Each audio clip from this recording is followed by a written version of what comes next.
All right. First of all, thank you very much for coming out today. We really appreciate all of your time. Thanks for being here. And let me start just by introducing us. So this is Steve Miller, Rebecca Shirley, Joe Wofford, and I'm Gabe Schwartz. And as Brooks mentioned, we're introducing a joint piece of research between LBNL and Stanford. And it's basically a technology that's a carbon nanofiber supercapacitor electrode technology. And we'll get into that a little bit more later. What we're going to go through today is the growing importance of supercapacitors, the potential value and implications of this technology, how it fits into the existing market and industry landscapes, and then what are some of our conclusions and recommendations in terms of next steps. As Bev mentioned earlier, unfortunately, we're not pitching a startup, but if anyone here has money they wants to give us, we're happy to accept it. So, first of all, for those of you that aren't familiar with the supercapacitor space, I think you're going to be hearing a lot more about it in the coming years. There's a number of key trends that are making this technology ever more important. So, first of all, there's this desire to unplug more and more of the devices that we use every day. At the same time, people want more functionality in a smaller package. Both of these go along with larger energy and power requirements, especially in the realm of peak power. Clean energy has a couple of interesting implications. First of all, there's some clean energy applications that require large boosts of power. At the same time, the overall thoughts around efficiency is just becoming more of a focus, and so having energy storage technologies be as efficient as possible is another key area of interest that's growing. A little further down the road, we see a big need for off-grid power in developing regions of the world, and this again requires the most efficient energy storage solutions. So this is projected to be a fairly large market by 2014. Lux Research projects it to be about $877 million. So what is a supercapacitor and why are they important? First of all, supercapacitor is a storage technology that basically consists of two electrodes, electrolyte, and a separator, and the energy is stored at the interface between the electrode and the electrolyte. The key critical differentiator and advantage of a supercapacitor is its power density. So if you look at this plot, you'll see that with power density on the y-axis and energy density on the x-axis, power meaning how quickly you can deliver that energy, it's orders of magnitude higher in power than your battery technologies, even lithium-ion. And so it fills a real sweet spot in the market for something that can actually store some decent amount of energy, more than the old just regular capacitors, but have a much higher power capability than batteries. In addition to this key advantage, there's some additional ones that are also really important. Primarily that there's an extremely long cycle life. So it's about 1,000 times longer than most batteries. That comes with a really high reliability and low maintenance, almost no maintenance, in fact, over the life of the device. It's highly efficient, and it can work in a wide range of temperatures.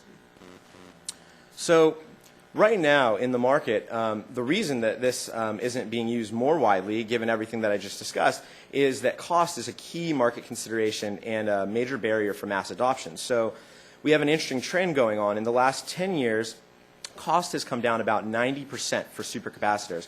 That's compared to only about 30 to 40% for lithium-ion batteries. However, it's still about 20 to 200% too expensive for most applications. So a lot of developers are looking for further cost improvements in order to integrate them into more devices. An interesting piece of information about the cost breakdown of supercapacitors is that the materials actually account for a much higher portion of the overall cost than in other energy storage technologies, so 60 to 70%. And what we're going to see is that increasing volumes from early adopters as well as technological innovation are both going to lower costs, and that in turn is driving further demand growth going forward. Thanks, Gabe. Well, and I'll discuss exactly what our technology actually it is. What our scientists have done is focus on the supercapacitor electrode. Now, in your industry standard supercapacitor electrode, use a flat planar substrate or current collector on which you deposit an active carbon layer.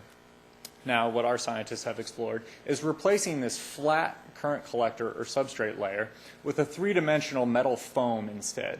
So you can imagine this foam has a much higher surface area than just a flat current collector does.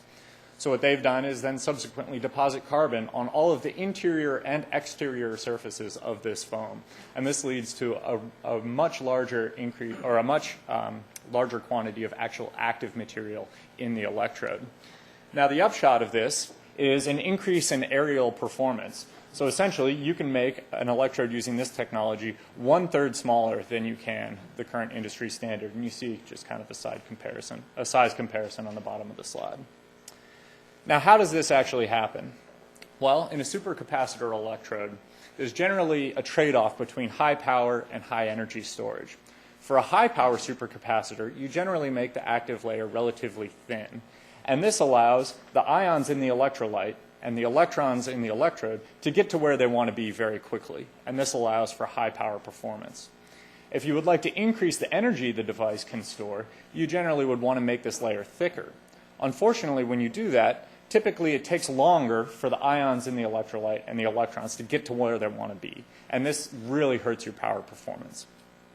Now, we can reduce both sources of resistance by providing the large pores in the metal foam, which allow the electrolyte to diffuse much more quickly, as well as the metal backbone that allows the electrons to get to where they want to be more quickly. So we can make a thicker electrode without losing this nice power performance that we're really shooting for. And that's the take home here. We can make nice thick electrodes without this trade-off in power. Now, if we look at the performance of the device as things actually stand right now, the just kind of really lab stage benchtop unit that has been constructed thus far performs at the point labeled number 1 here. Now, through a series of, we think, realistically achievable optimization steps in the lab, that this technology can fairly rapidly become competitive with those currently in the market space. And you can see a comparison with a unit from NESCAP and one from Maxwell here. Now, another really important consideration for supercapacitor technologies is cost, as Gabe mentioned. And we've done some work to try and kind of project how the cost of our technology would compare with an existing one. And one of the things you'll notice is that we actually save a fair amount of money on materials costs for this technology. And as Gabe mentioned, that's a real big contributor to the cost of one of these devices. Now, we do anticipate a slight increase in production costs. And this increase in production costs does represent a technological risk for the adoption of this technology.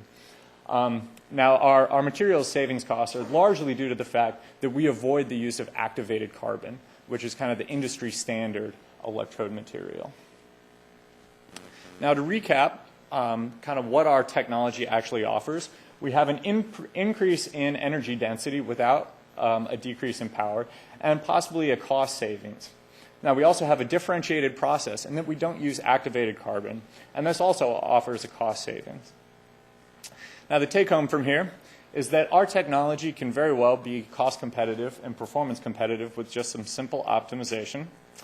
Now, the IP will be most valuable if it can be integrated into a low-cost, high-speed manufacturing process. And finally, whether these advantages translate into a marketable opportunity is going to really depend on the market and industry dynamics. And that's something Steve's going to address right now. Thanks, Joe. So we've talked a bit about our technology and our value propositions. Now let's go into a little bit of the industry and market dynamics. The supercapacitor applications fall within 3 primary markets: consumer electronics, industrial, and transportation. Supercapacitor in the consumer electronics market are used for burst power applications and for battery life extension for lithium-ion batteries. Example applications are the flash function in your smartphone or your digital camera, or for complete battery replacement in your power tools. This market is expected to be a $550 million market by 2014, according to Lux Research. Moving on to the industrial market, again, supercapacitors are used for burst power applications, such as the movement of machinery. Example applications are the lifting function in cranes or forklifts or elevators, as well as windmill pitch control. This is expected to be a $109 million market by 2014. And lastly, the transportation market. Supercapacitors in this market are used for burst power applications as well, for acceleration of vehicles, and for energy harvesting, such as regenerative braking. Example applications are the regenerative braking and the acceleration in electric trains and buses, as well as for board net stabilization in smaller passenger vehicles, such as cars. And this is expected to be a $218 million market by 2014. Okay, if we move on to the competitive landscape, there's 2 basic ways to segment the competitors in this market. One is by market application focus, and the other one is by commercialization stage of the competitors themselves. In terms of market applications focus, competitors are either focused on small form factor supercapacitors for the consumer electronics market or large form factor supercapacitors for the industrial and transportation markets. A couple things to note here.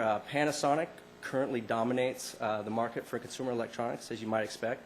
And Maxwell Technologies, based out of San Diego, currently dominates the market for industrial and transportation applications. Another thing to note is that almost all startups that we've identified are currently focused on the industrial and transportation applications. If we switch over to commercialization stage, we can classify competitors as either incumbents or startups. If we look at incumbents, most of the incumbents use more or less undifferentiated technology and processes and compete primarily on price.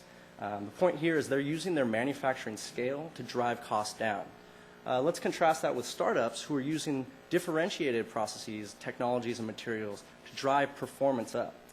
Both of these two actions have the same result, and that's to decrease that all-important cost per performance metric that we mentioned earlier.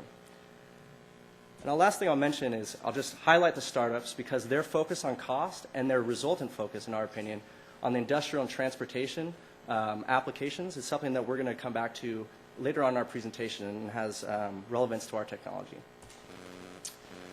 Okay, and then keeping that same distinction between startups and incumbents, let's take a look at the supercapacitor simplified value chain and where these different competitors fit along that value chain. The value chain consists of electrode and electrode material manufacturers, cell and module manufacturers, and OEMs and end users. If we look at incumbents, we can see that there's not a lot of incumbents that focus on providing electrode material in the incumbent value chain. And that's because, as I mentioned earlier, most incumbents simply procure commoditized activated carbon and develop their electrodes in-house, with the exception of Maxwell Technologies. Switching down to startups, we can see that one startup, Energy2, is actually looking to sell their high-performance carbon into the incumbent value chain. But they remain an exception. And as I mentioned earlier, most of the startups that we've identified use completely new processes and materials. And that has the ability to completely disconnect from the incumbent value chain and allows for higher performance and hopefully cost savings as well. So with that, I'll pass it off to Rebecca, who can talk more about where these companies are targeting in terms of applications and how those applications fit directly with our technology. Thanks, Steve. So now we're going to go through an exercise in understanding the different requirements of the applications that Steve just took us through. As you can imagine, different applications are looking for slightly different things from their energy storage device. And so on the columns, we have the different applications, and on the rows, we have primary adoption considerations. The red dots represent applications where the different types of considerations are not important, and the green dots, of course, where they are important. So across the board, of course, high power is something that's very important. But as you can imagine, different characteristics of supercapacitors take on more or less priority depending on the application that they're being used for. We're going to take, for example, wind turbines in the third column. Now, supercapacitors are used for wind turbines to provide bursts of power to kind of turn or pitch the blades a little bit forward and a little bit backwards as wind speed is increasing and decreasing. This kind of allows the load to be stabilized so that the wind turbines are operating at their maximum efficiency as far as possible. And so as you can imagine, really quick and rapid cycling, reliability, durability, and the ability to operate in a very wide range of weather conditions becomes really important. And maybe less so for consumer electronics, where the actual lifetime of the supercapacitor is likely to outlive the useful lifetime of the device. So we can go through all of these in detail, but really the two that are important to us, the two adoption considerations that are important to us, are cost and energy. And cost, because cost at scale, which we talked about earlier, is something that we're still uncertain about. And so we have, on one hand, the consumer electronic and light vehicle applications, where these guys are making one-time sales and immediate profit margins are very important to them. And so cost by default is very important. then we can think about industrial types of applications and heavy hybrid vehicles. And these players probably have a different type of revenue scheme where they're more used to the idea of waiting a little bit for a return on investment. And so cost may be relatively less important. On the other hand, we have to think also about energy, and this is because energy density, as we discussed earlier, is where we think we have the greatest likelihood of providing a value. And so again, we have consumer electronics, where because supercapacitors are providing quick bursts of power to from a camera flash, energy isn't really important. But on the other end of the spectrum, you have industrial and transportation applications, cranes, forklifts, heavy hybrid vehicles, where supercapacitors are providing the power to absorb and release energy through generative braking, or in light vehicles for board net stabilization.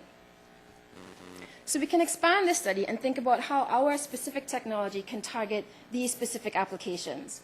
And we're thinking about alignment with market requirements, as you see on the x-axis. And again, cost and energy density is what we're thinking about. And then on the y-axis, ease of entry. And here, thinking about an approximation to goodness of fit, we're thinking about time to market. So how quickly your product ends up in the hands of the end user, and supplier relationships. And as you can see, the sheer size of the different applications is representative of the magnitude of the market. And so what you end up with is this really interesting spectrum of appropriateness, where in the upper right-hand quadrant, we have these applications, heavy hybrid vehicles, uninterrupted power supply, wind energy, where we can make a greater argument for energy and cost, and where we think it might be easier to enter these types of markets. First, because the time to market might be a little bit shorter than, for instance, maybe light vehicles, and also because sole supplier relationships are less important than they are in the case of maybe consumer electronics. You're also going to notice military and space applications way up in the corner. Although this market is really, really small, we think that this might represent the ideal type of customer. People like institutions like the DoD are likely to be less concerned about cost and are probably going to give you the flexibility and scope to really think about how you can optimize your IP. So really, the kind of takeaway message from this market analysis is that although alone this product might not yet be competitive or a standalone product, really there are already suppliers that are targeting these specific applications, and we might be best able to maximize the benefits of our IP by collaborating with those suppliers. And so this entire narrative allows us to kind of develop two types of paths forward kind of evolved from the narrative that we've kind of gone through with you guys today. The first one on the left-hand side is thinking about providing complementary value in the supercapacitor space, and we touched on that a little bit before. Really, as you saw earlier, what we're providing here is a high energy density, lower material costs because of that, and a novel process for growing carbon. And while incumbents, as Steve mentioned, are driving down prices by having large-scale standardized manufacturing processes, there are these startups that are creating value in this space by thinking about optimizing performance.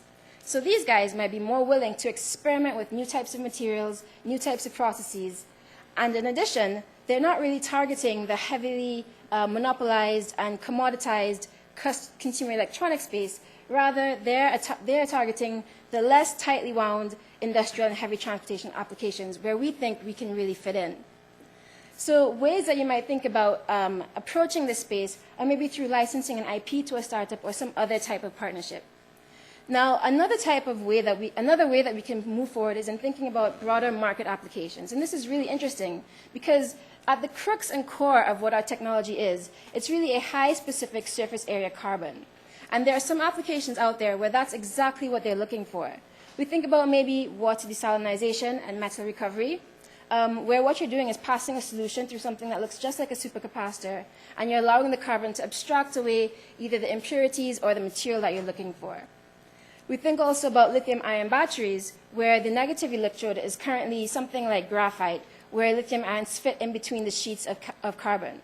So for both of these types of applications, you can imagine that having a really high specific surface area carbon would allow for more activity, and you either be able to have a lower cost process, or in terms of batteries, a battery that allows you to have a higher energy density. What's also interesting about these types of applications is that they might be less cost sensitive or less concerned about cost. And again, the problem that they're looking to solve is this surface area issue. And so one way that we might think of approaching this space is just through doing some more research and analysis, understanding these customers better, thinking about how we communicate with them, and then again, maybe thinking about licensing something or developing a joint, or having a joint development. I'm going to pass it back to Gabe, who's just going to wrap us up and give us some conclusions. All right. So basically what we've heard so far are three main points. The first is that we have a really promising proof of concept coming out of LBNL and Stanford, and there's significant room for early optimization with just a few quick steps that could result in energy density improvement up to 50% above what's in the market today, with the same power and cycle life that, without sacrificing either of those aspects. So this unique approach, first of all, is most likely to lead to material savings and possibly could lead to process cost savings as well. So given that the industry is extremely focused on costs, one of the key questions going forward is understanding a little bit more about what these manufacturing costs would look like at scale to determine the ultimate competitiveness of this approach. Certainly, right out of the gate, given the fit with the existing market requirements, we think that the startups with similar processes that don't rely on activated carbon are probably best positioned to incorporate this research into their own competitive products. This gives us two likely paths forward, and that basically is the complementary value path, where we look at the licensing interest of other startups that are doing similar things in this space and seeing whether they think that this can actually incrementally improve the competitiveness of their products, and then also looking outside the supercapacitor space at other high potential value applications such as battery electrodes, water treatment, fuel cells, etc.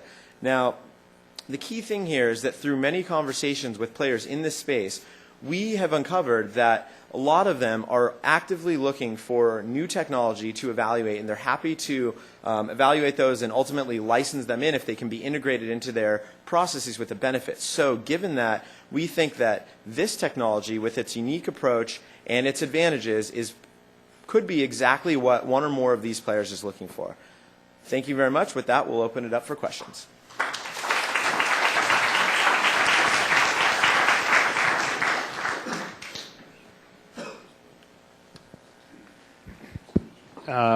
Yeah, on your cost comparison, you showed what you think your cost will be in the future, comparing it to today's cost.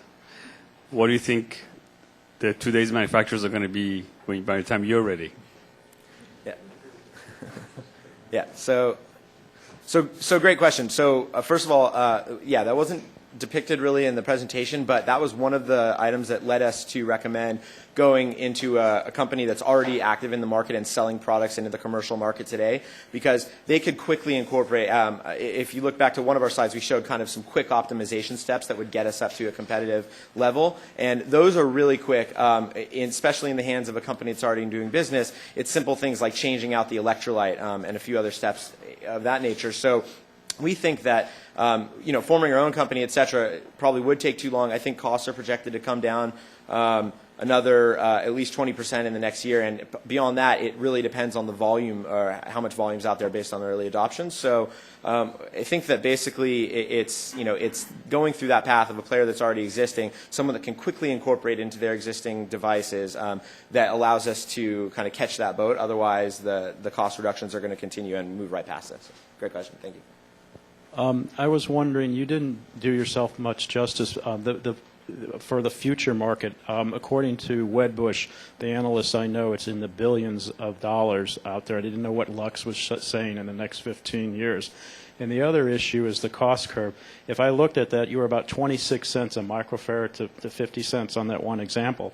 And talking to the people I know in the automobile industry, you're not going to make it into that market until you get to about 5 cents a farad. And I would just like you to comment that whether you think you can come down about 10 factor. I think you're going to have to in your costing. And the last thing is, you didn't put up an application that's very applicable, is starting Class 8 trucks to get 4 batteries down to 1 battery. They've been looking at that, but the cost was too high. And as soon as the cost comes down, that would be an instant application, because they have to get the weight out of the vehicles for mileage. Yeah. Yeah, I mean, those are all very valid points. I think that the specific question around the cost and how we would get down there, when we showed that cost analysis, that was basically an analysis of a product that's being marketed now by Maxwell Technologies. So although to enter, I've seen that figure quoted as well with the 5 cents per farad, but that's something that's used today in like hybrid buses and actual projects they're selling that into. I think that that was also showing the comparison at the cell level, so it could be that the metrics are just not measured accurately. But we would need to definitely come down, and that's the problem that the whole industry is really facing, as we kind of mentioned right up front here. So that's going to open up a lot broader markets. And I think, back to the first part of your question about the market past 2014 and it being decidedly bigger. So yeah, we would completely agree with that. It's hard to assess that accurately it's all based on cost, really, is that market's going to explode as soon as the cost is a little lower. One more thing to add to that is with many of our conversations, it seems like the applications for light vehicles, like passenger cars, it's unlikely to be integrated into the actual propulsion system. It's more likely to become a part of just the electrical system as you have, another navigation unit and as all the electrical requirements on the vehicle increase that aren't involved in propulsion. So it's a slightly different, subtlety there. Whereas compared to heavy vehicles, they are part of the propulsion system right now, like buses.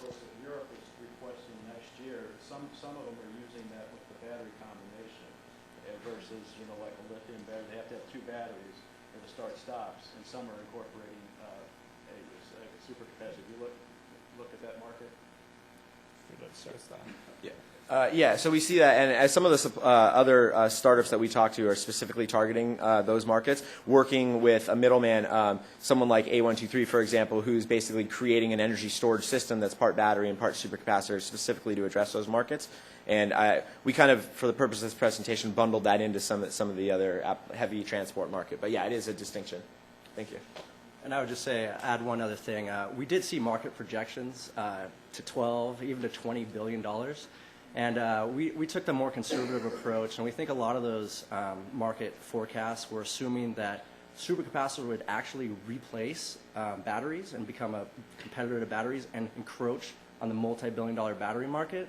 But through the conversations we've had with startups and incumbents and various industry folk, we're thinking it's more of a complement to a battery, and so that's kind of where the discrepancy lies in the 2 market forecast numbers, I think.